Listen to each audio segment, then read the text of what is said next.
the level of communication and really thinking about how I'm delivering and how many times and all the different modes of communication that rhythm has really had to change.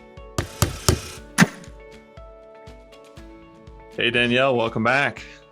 Thanks for having me, as always. Yeah. For those of you listening, we talk a lot, but you don't get to listen in on all those conversations. But today, you do get to listen in on one. We've been hearing from, it seems like almost everybody. One of the top challenges right now is finding good labor, finding good talent. So we wanted to kind of just open up a conversation that we have, I don't know, it's always going on, around this topic, which is how do we attract good people? How do we retain good people? But man, Danielle, it's been a crazy last 18 months, huh? Yeah, what's even crazier is I don't think we pause enough to really reflect on how much happened in such a short amount of time and how drastically it happened, really. Not only just like hiring, but so much beyond that. So I'm glad we are going to take some time to not only reflect, but talk through some of that.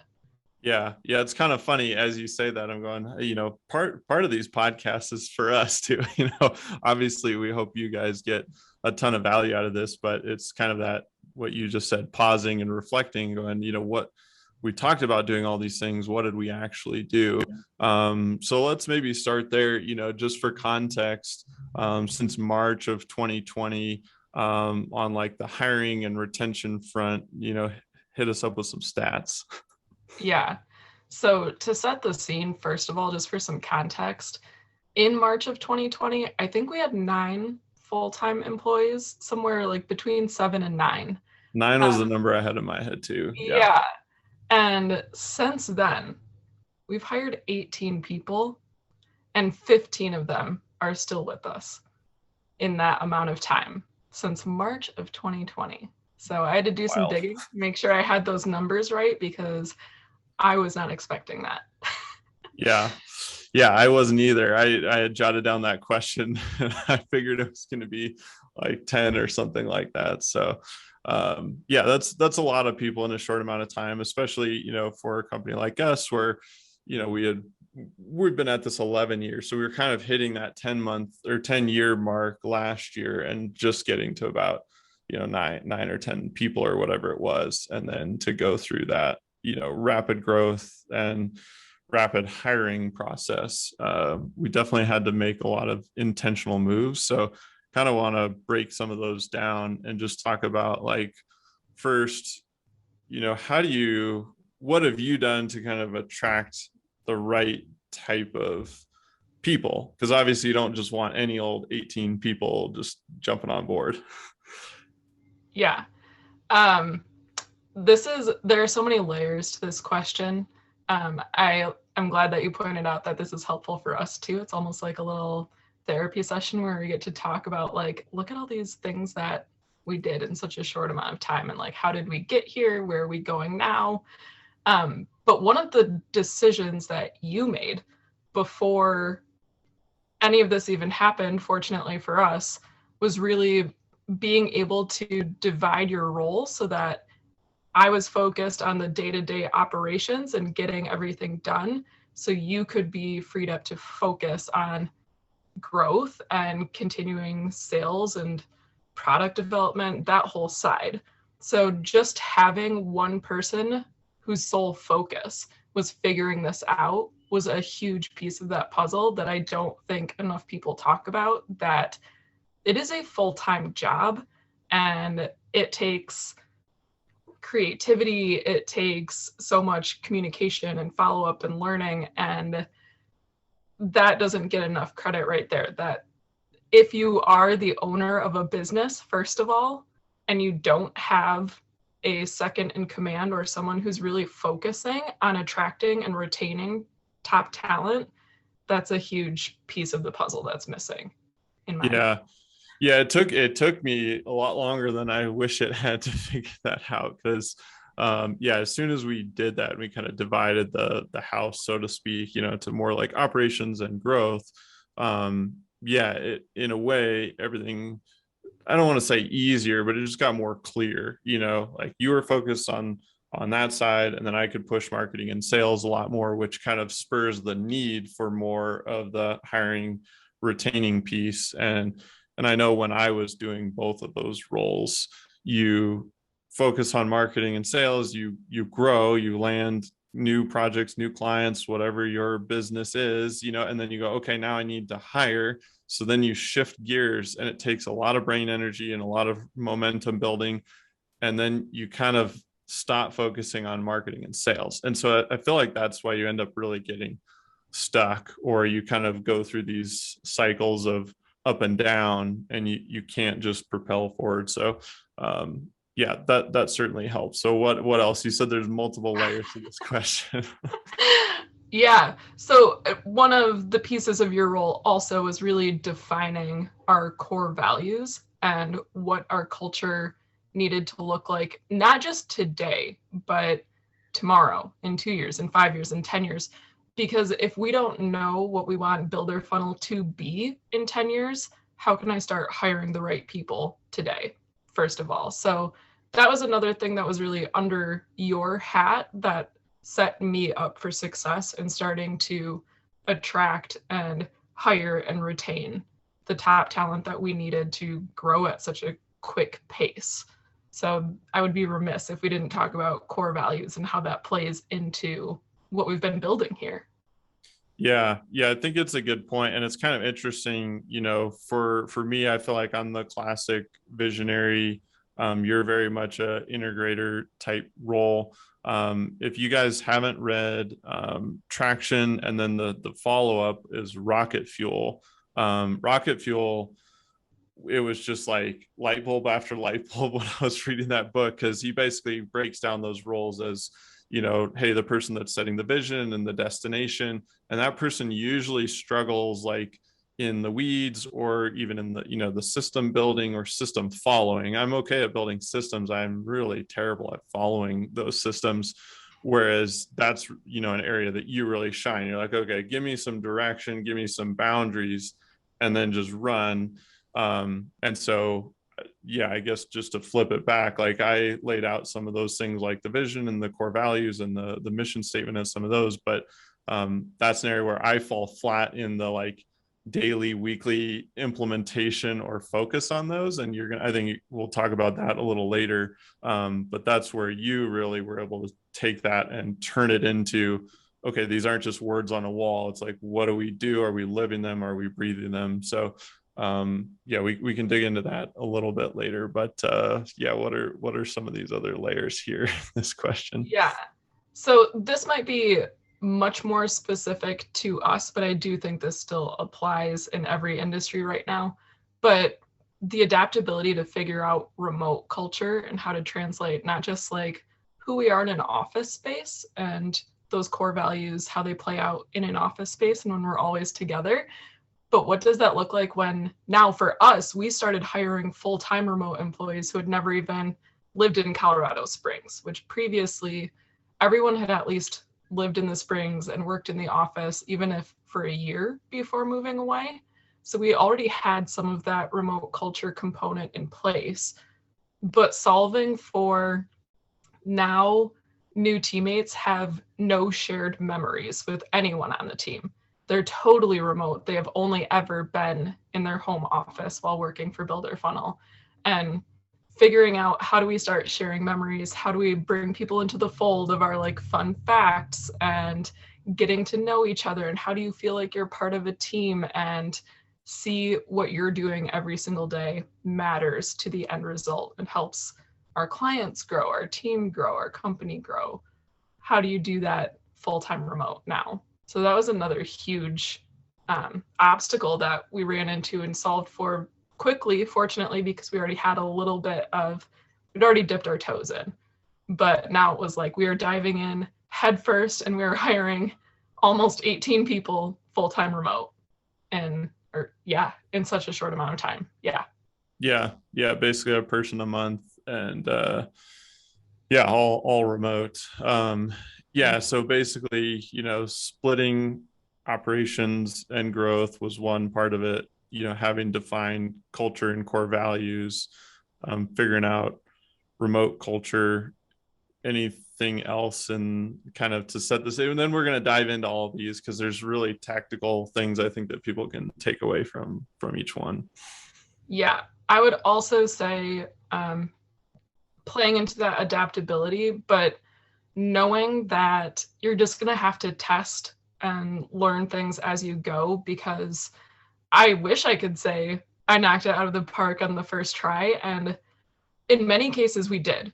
But there's also just, you don't, when you don't know what's happening in the future in the marketplace, in the industry, in digital marketing and construction technology, right? You can't hire all the right people out the gate because you don't have a full hand of cards in front of you. So you're just kind of learning as you go, and you have to be open to that, to figuring out who are the right people. Maybe it's not even like necessarily the right skill sets yet, but if this person is willing to learn and develop those skill sets, but they are bought in and believe in what you're doing and care about the team, what's that balance, right? Which way does the scale tip? And then, like we said, thinking about not just what do we need today and tomorrow to keep growing Builder Funnel and help our clients be successful, but also 2, 5, 10 years from now. What does that look like? And who do we need on the team now to get us there then? Yeah. Yeah. I think one of the things in there uh, that I like to highlight is the kind of who, like finding the right person, even if they don't have all the skills, or they have some of them, or they have some basics. We've always kind of taken that approach of just like develop within.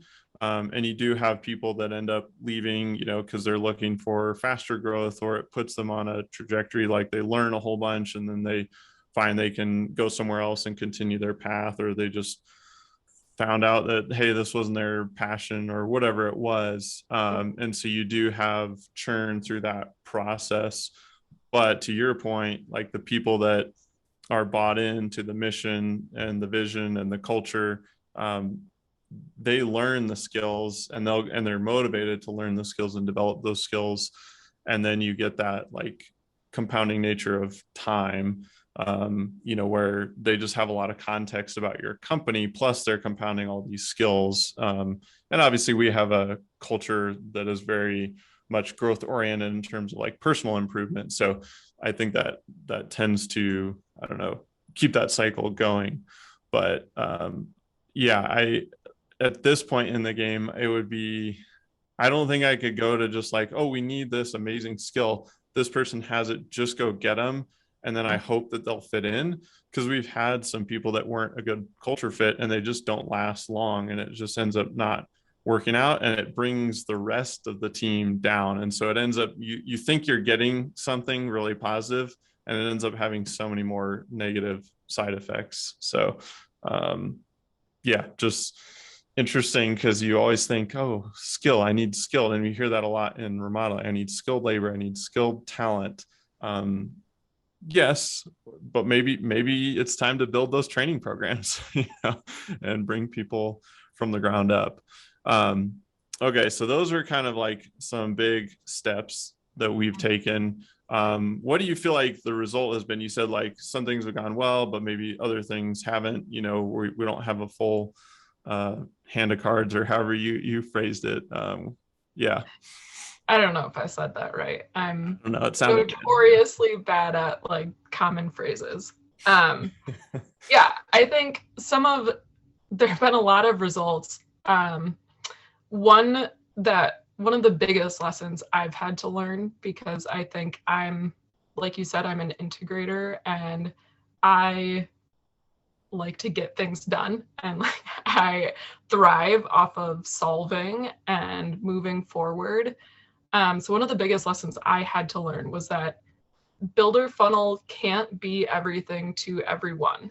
And you can read that in a million books and be like, yeah, obviously. But then all of a sudden, when you're hiring and you're trying to attract and retain talent kind of goes in one ear and out the other, because all of a sudden it's like, what did I do wrong? What can I do to solve for this one little thing that is the reason this person is saying they're looking at other options, for example. So being able to recognize that it's okay to be the right solution for your clients and for the team who does stay, and to just make sure you're always improving, you're continuously pushing your team to grow and become the best versions of themselves. And if that's what it's all about at Builder Funnel, that might not be everywhere, right? Again, you can't be everything to everyone, but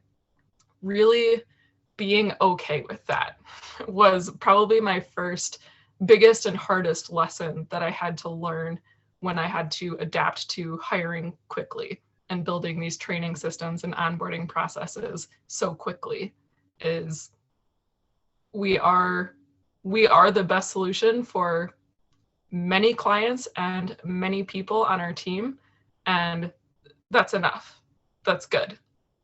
Yeah, it's a weird thing because a lot of people strive for perfection. Like, okay, we're going to make every single client like super pumped, and every team member is going to be like super happy. And, in reality, it just doesn't work out that way. I'm sure all of you guys have those project horror stories where you got that one client that's just a total, pain, or it just doesn't go how you thought it was going to go, maybe on one side or both sides or combination. And then same with team members. Like, you have to make that strategic bet. Like, you take them through a hiring process. I feel like we put people through like 6 or 7 interviews. I don't know what it is in total, but it's a lot. And you're looking for all those things like culture, core values. Are they going to fit in? Are they motivated? Are they, self-starter? Do they have the skills? You're looking for red flags. We look for orange flags. Like, and then at the end of the day, you've only had, what is it, 5 hours, 7 hours total with the team time and this individual. And then you got to make a call, yes or no. And I think some people even do it after an hour or two. They do 1 or 2 interviews and they're like, all right, which is scary to me because I feel like we used to do that and it didn't work out as well. But yeah, at the end of the day, you're making strategic bets. So I think that's a good point. Had a lot of successes, but we also miss, and you're gonna miss sometimes. What else have you learned over the last 18 months? Part of that also, just to like keep digging into that a little bit more, is I'm an adaptable person, so I can adapt our core values and like the culture around, I guess, what I'm looking for, if that makes any sense. But there are times when you shouldn't do that, right? Like in interviews, that's the time to really live the culture that you've been advertising. So when people who, let's say they've been attracted because they've been following us on Instagram or connected with me on LinkedIn, and they're seeing everything I'm posting about Builder Funnel and our core values and our culture and the team.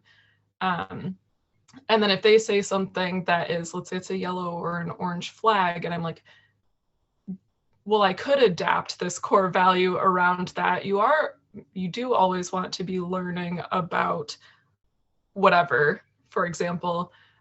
That's the exact wrong time to start getting soft on who you are and who you're trying to attract, because these people who are going through these interviews are taking a risk also. They are trying to find the company that they want to work at.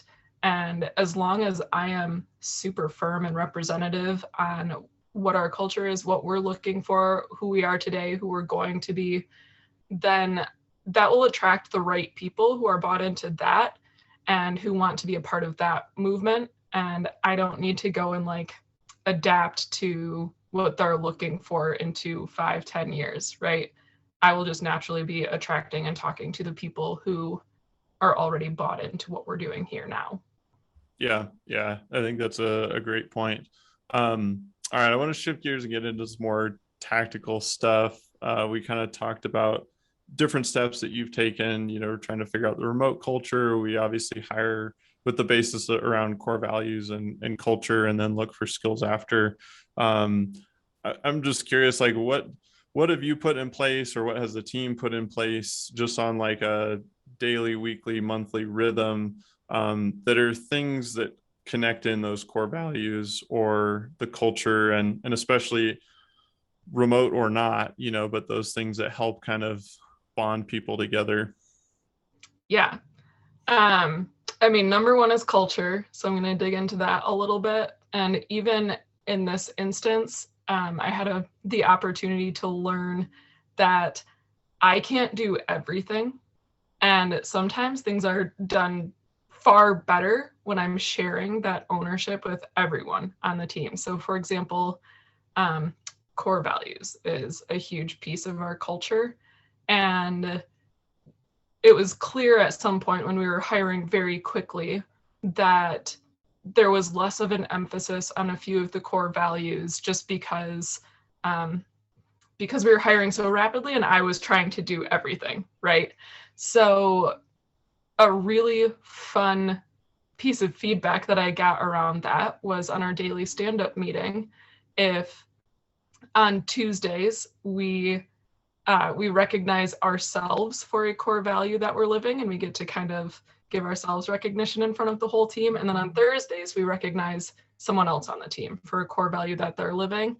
But twice a week, we are recognizing ourselves for the core values and other people in the team. But we're saying those core values so much, and just by saying them, it's not that we weren't living them before, but we are now seeing it in every single thing that we do. We're looking for opportunities to shout people out and to live the core values ourselves. And that was something I had to let go of the reins on that and accept feedback and let other people take the lead on that. And it has been incredible to see. It's been so much fun. Yeah. Yeah, that's been a fun one. We do a daily stand-up meeting, just for context. So it's every day. It's about 15 minutes. But yeah, the Tuesday, Thursdays have been more centered around the core values. And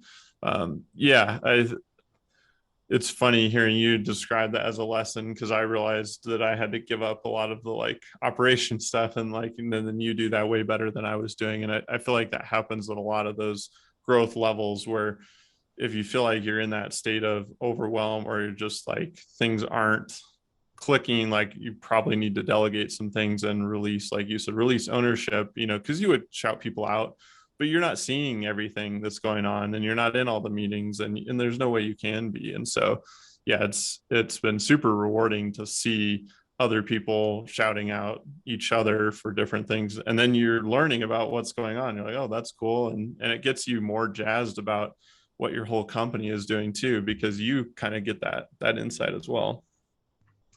Absolutely. And that was another one of those lessons of starting to hire full-time remote. And so the more tenured teammates had this vision of what builder funnel is, because we'd been in the office together, we all knew each other, we were all super close, had these shared memories together, right? And then starting to hire full-time remote, there was a different vision and a little bit of a disconnect of what our culture was and what the core values meant to people who had never been in the office before. So we solved for that in multiple ways, but that was really powerful feedback to be able to really like rein in, here are the core values, they're front and center, and I want everybody to be talking about them on stand up. So great feedback from a powerhouse leader on our team. Another big piece of culture that I had to implement this year is just really looking at my communication skills. When you have a team that goes from 9 to we're at 22, you can't just like, I can share information on stand up, right? But the odds that everyone is on that meeting anymore, and that everyone is always engaged in listening to me at that point, the team's just not the right size for a one-time announcement on stand-up, right? So now I have bi-weekly newsletters. I will have one-off emails to the entire team if it's like a big change, and then it's reiterated in the following newsletter. I have client newsletters now, because if you can imagine that we went from 9 to 22 teammates, I'm sure you can imagine how many clients we gained in that time frame too. So the level of communication and really thinking about how I'm delivering and how many times and all the different modes of communication has really, that rhythm has really had to change. Yeah. Yeah, and that's an interesting one, because it's not necessarily one you would think of with growth, but also even if you're a smaller team, if you go back and rewind, you go, well, yeah, maybe I should have also at least had a couple, modes or methods, maybe announcing it, in one meeting. It doesn't always sink in. So having an email or a, Slack or newsletter, or whatever it is. But yeah, definitely the more moving parts, communication has to go way up. And I know in the, for remodeling construction space right now, I mean, adding lots of projects, you got more demand than you've probably ever had. Probably have a lot of new team members or subs or whoever it is. And yeah, whenever you have more pieces, you need to either like up level and or like streamline how that communication is done. I think that's a good point. What else? Events, the fun Events. stuff, right? Not always fun, but like very mostly fun. We do monthly happy hours virtually, so a lot of games and Jackbox TV, that kind of stuff.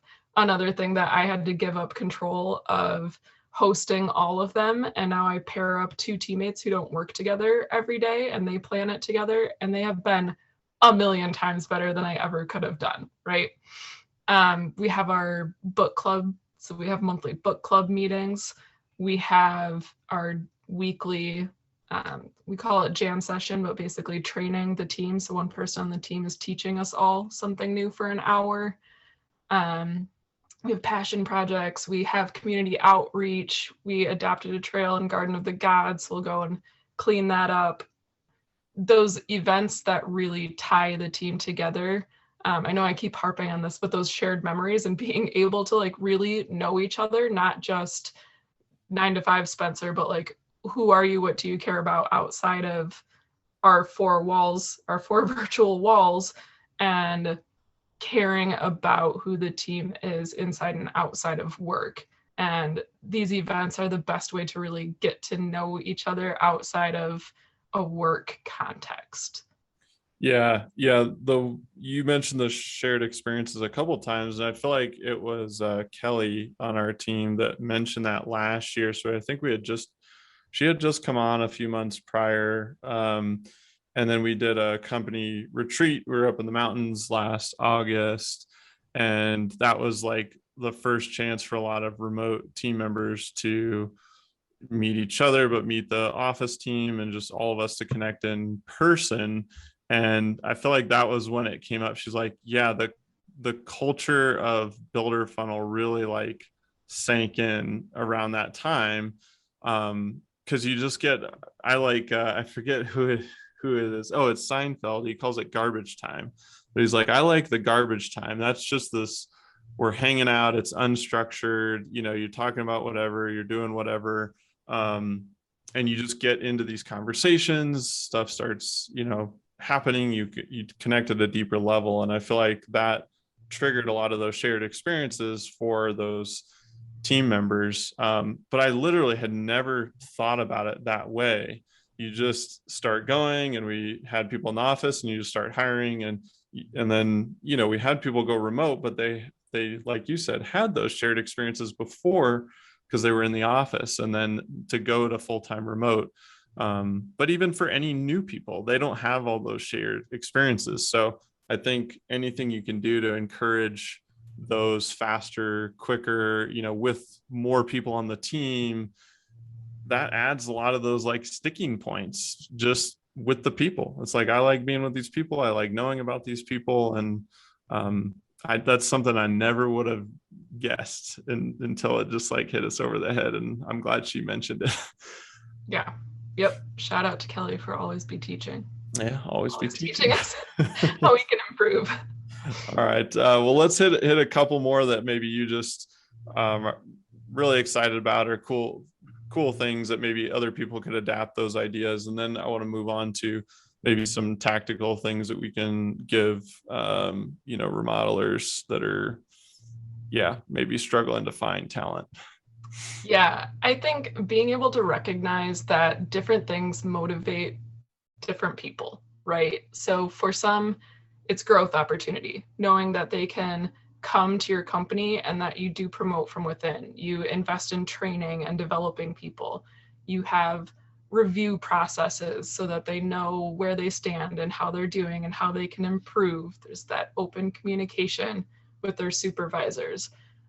Growth doesn't just have to mean upward mobility all the time. It can also mean mastery opportunity, right? Our strategist role, you can be in that role for 5 years and still be encountering new things, not just in the digital marketing realm and what we are doing tactically, but also new types of clients, training new specialists in your pod, on your team. There's always something new happening.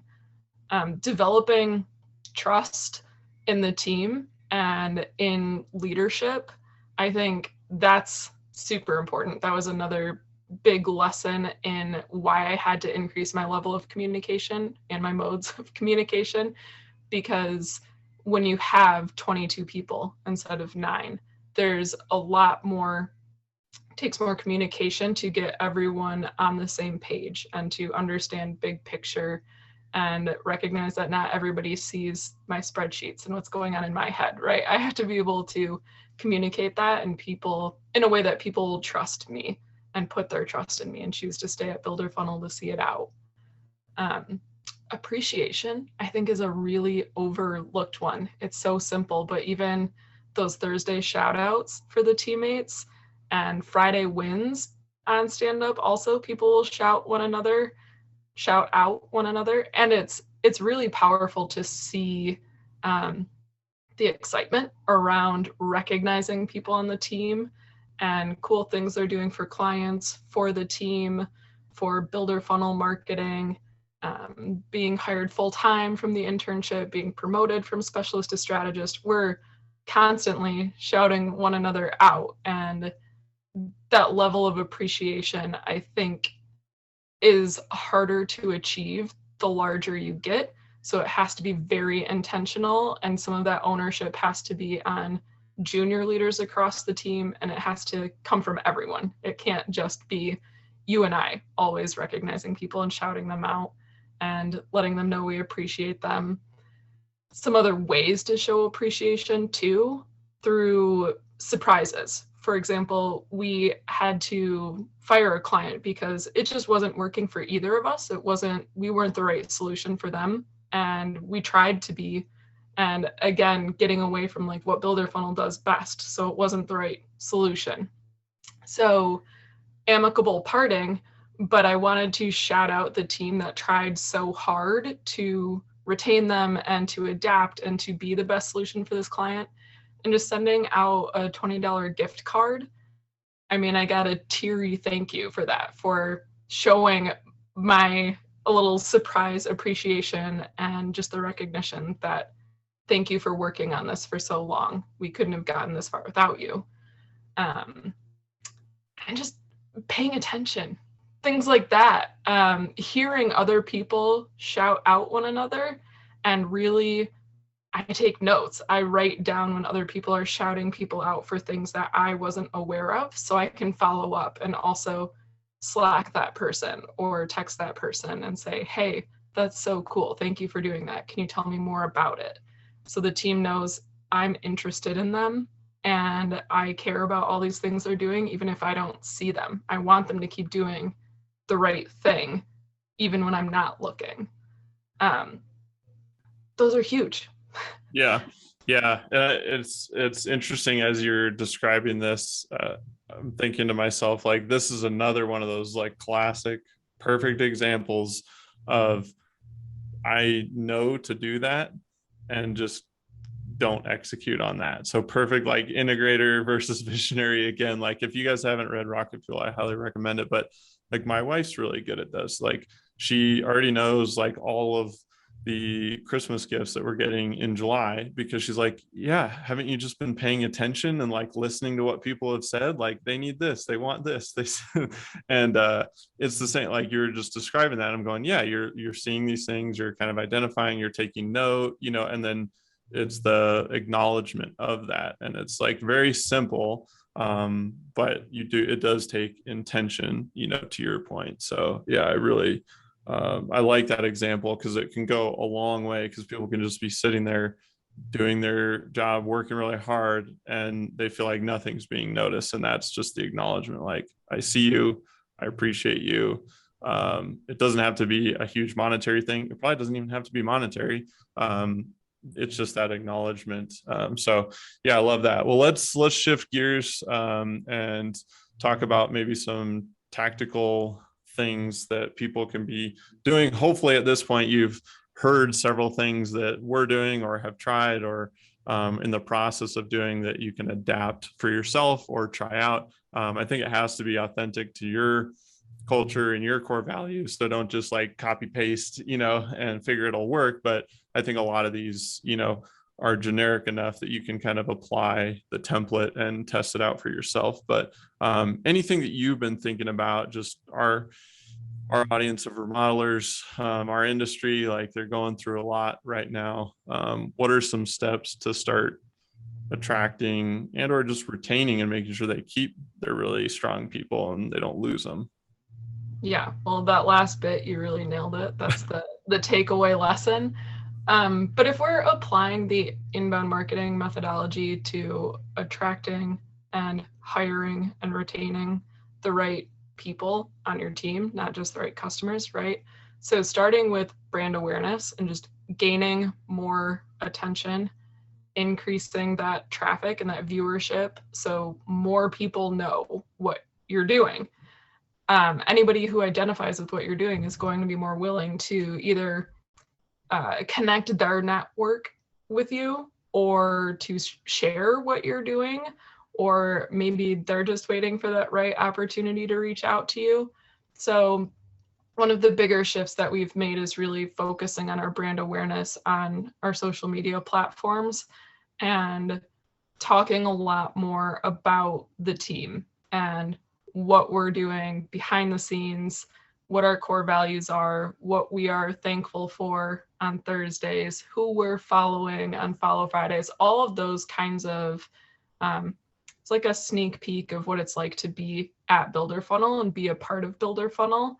And it's always surprising to me on interviews, I'll hear people directly referencing posts on Instagram or a story or something I shared on LinkedIn that they then read more about. And it's incredible that people actually are clicking and reading. It might feel a little like frou-frou, like, yeah, oh, post something on Instagram about your core values, but it has been working for us.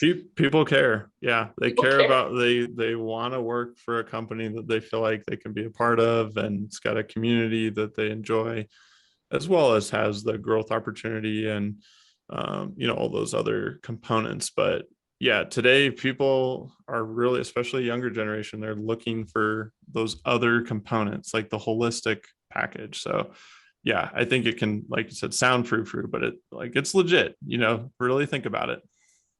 Yeah, people want to feel like they matter. And when they see how much everyone on our team matters to one another and to our clients, I think that's a game changer.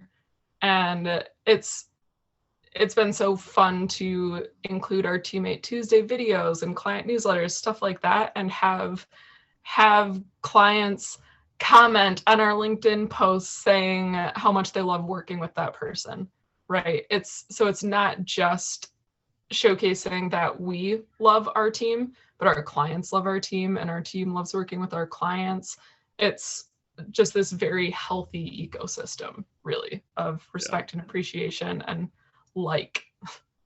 Yeah, I think that's a good point. It's got to be, it all comes back to that authenticity piece, but don't be afraid to share it, share it out there, because that's what you will attract. People that like that kind of stuff or resonate with that kind of stuff, they will be drawn to it. And the people that don't, won't, and that's okay. It's totally fine. Yep. You don't want to have 7 hours worth of team interviews with them anyway. Yeah, totally. Not a good fit to start. So another big, a big actual like tactic that we've been employing is nurturing sequences and really thinking through. I mean, for some people that means an applicant tracking system, and especially if you have a larger company, that's definitely, if you're not investing in that, that's certainly worth saving you the time, especially if you don't have an integrator and you're doing this still, then you need an applicant tracking system where you're following up with people consistently and you know where good talent is coming from, all of that kind of stuff. When you have people on the team who are committed to interviewing and who get energy out of that, then switching to more of the like a nurture sequence process. So for me, I'm usually the first interview, which that's either really intimidating or really motivating for a lot of people, that I'm taking the time out of my day to sit down and talk to them about what their goals are, what they're looking for in their next role, in the next company they work with, what core value do they really identify with that builder funnel, and really getting to know them. And then I'm passing them to the next set of people who are asking questions more related to skills, for example. So we're really working them into our pipeline. And then also we have some marketing systems where we have nurture emails going out to them. So between interviews, they're learning more about builder funnel. They're learning more about other opportunities on the team, our core values, our retreat, all the other things that are important to builder funnel as a culture. Yeah. Yeah. That whole piece is a beast. I mean, it's almost like, following up with all of your leads and keeping track of where they are. And that, it's just a different side of the coin where you're saying, hey, we've got potential people that want to come work here, but we're trying to find the best fit. So yeah, I think that's really good. Let's talk about kind of like once you bring those people on, because obviously, we've gone through rapid change there in terms of, you used to like handhold that first person, you would do all that first training when everyone came on. But that was when we were hiring like 1 or 2 people a year or whatever it was, not one person a month. So yeah, what does that look like now? Or what are some good tactical things that people should be considering in the onboarding section? I remember when I was the point of contact for every hire for their first 90 days, I had the time and I had the space to do that. I had the brain space, we had the capacity. Now we have a team of senior leaders who are participating, but not just in like a classic one-on-one format, but we have basically dumped our brains into a video training system. And we have tracks based on what role someone would be starting in. So that can include if they're brand new starting in this role, if they're being promoted to another role. We have all of that in place. We also have the support of HubSpot as the marketing platform that we use. They also have courses and certifications. We can send people down those learning tracks, so they're always learning new things and building out new subject matter expertise. Thinking through the tech stack and how much that has changed in our onboarding process, just making sure people have the right tools and resources to be successful in their roles is huge.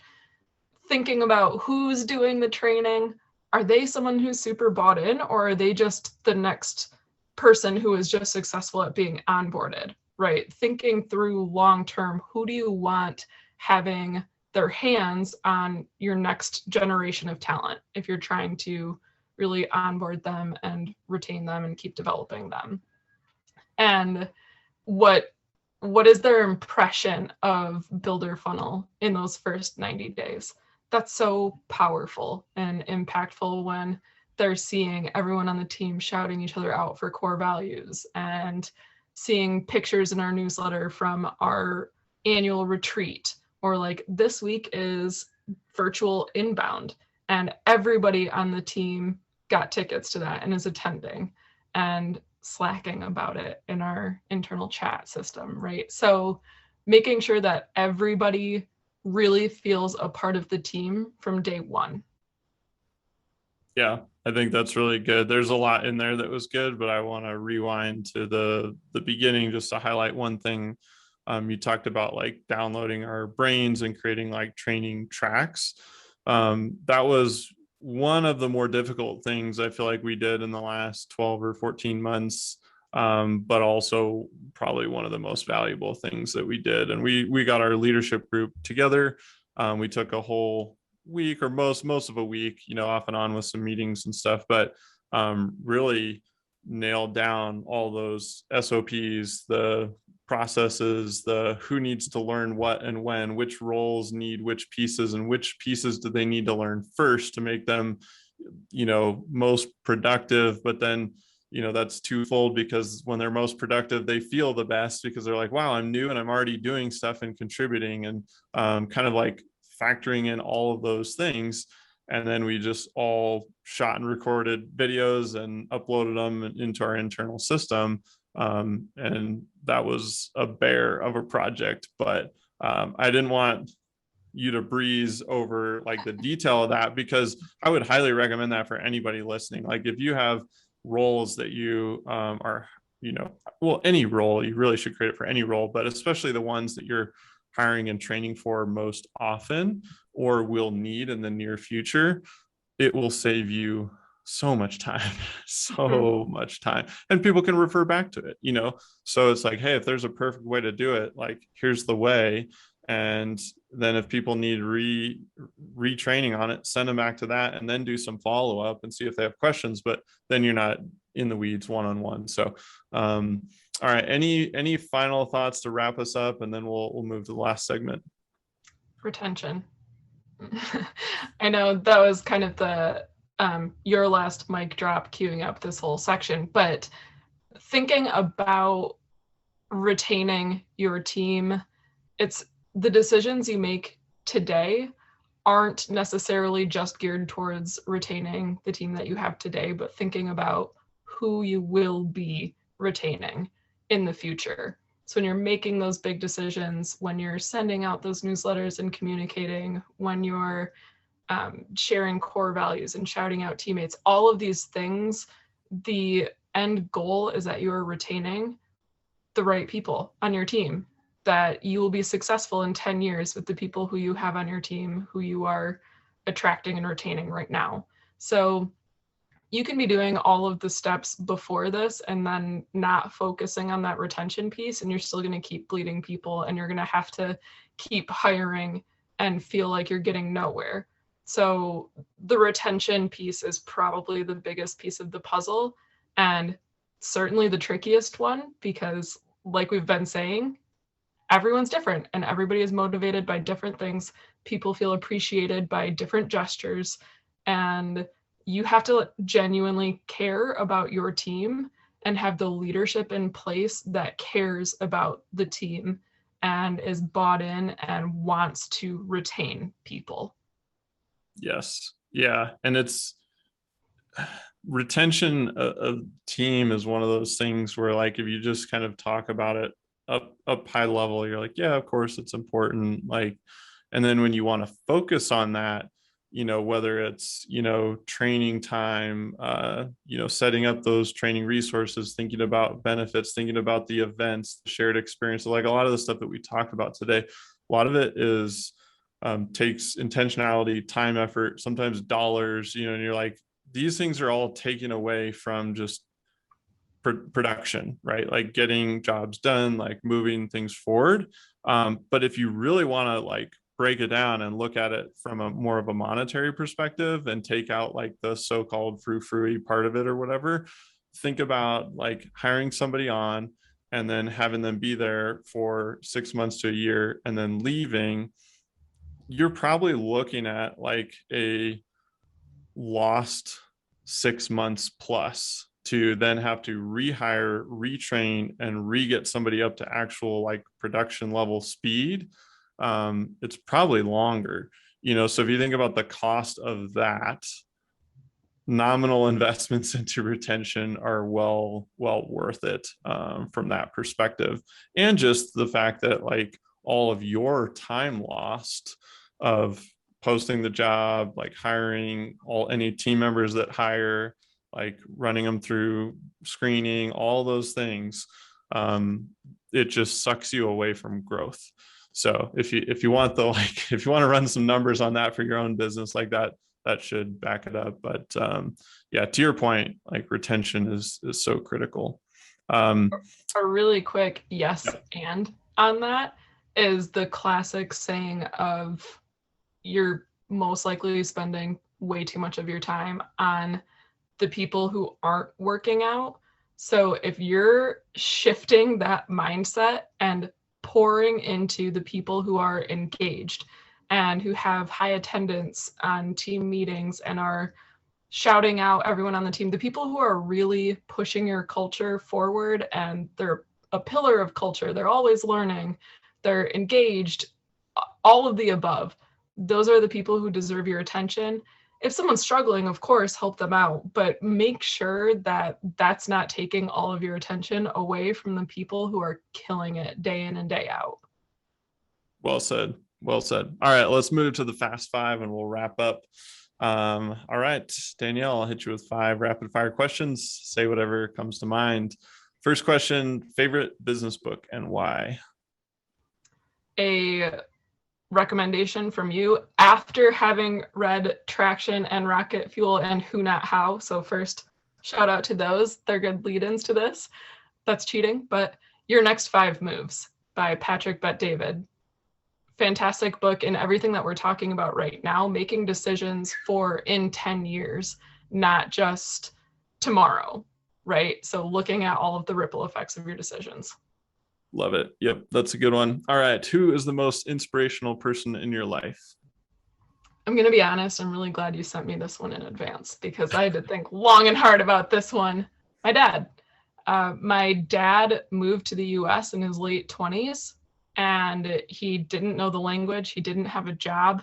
He had to just come here and do it and raise 2 kids. And he taught me Hebrew growing up. He taught me all about Judaism, taught me how to be really proud of who I am, and just that level of motivation and dedication to myself and my development, unparalleled because of the values he instilled in me.